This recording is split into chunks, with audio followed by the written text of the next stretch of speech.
अस्सलाम वालेकुम नाज़रीन, दिस इज़ मी उरुज मलिक और आप देख रहे हैं वॉइस ऑफ नेशन।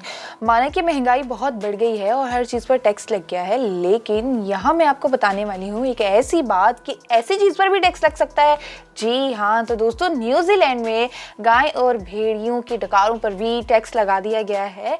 और उसके बाद की खबर कुछ यूँ है कि न्यूजीलैंड, अगरचे ये अजीब खबर लगती है, लेकिन न्यूजीलैंड ने गायों और भेड़ियों की डकार पर टैक्स आयद करने पर गौर शुरू कर दिया है। इसकी वजह ये है कि गायें और दीगर मवेशियों की डकारने से मीथेन गैस फिजा में दाखिल होती है, जो कार्बन डाइऑक्साइड की तरह एक बदनामी ज़माना ग्रीन हाउस गैस और फिजाई इद्दत या ग्लोबल वार्मिंग की वजह बन रही है। इस तरह 50 लाख आबादी वाला न्यूजीलैंड मवेशियों की डकार पर टैक्स आयद करने वाला दुनिया का पहला मुल्क बन सकता है। इसके अखराजात किसानों से ग्रीन हाउस टैक्स की सूरत में लिए जाएंगे। अगरचे न्यूजीलैंड की आबादी बहुत कम है, लेकिन यहाँ गायों और भैंसों की तादाद 1 करोड़ और भेड़ियों की तादाद 2 करोड़ 60 लाख से जायद है।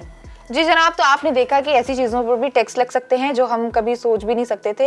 महंगाई की सूरत हाल अब ये हो गई है कि न्यूजीलैंड ने यहाँ पर भी टैक्स लगा दिया। जी, कार्बन डाइऑक्साइड बढ़ रहा है। खैर, देती रहूँगी आपको इस तरह की मज़ेदार इंटरटेनिंग खबरें। मेरे साथ कनेक्टेड रहिएगा, देखते रहिए वॉइस ऑफ नेशन। मुझे दीजिए इजाज़त, अल्लाह हाफिज़। वॉन कराची की वीडियोस देखने के लिए हमारा चैनल सब्सक्राइब कीजिए और बेल के आइकन को क्लिक कीजिए ताकि आप हमारी तमाम आने वाली वीडियो से बाखबर रह सकें।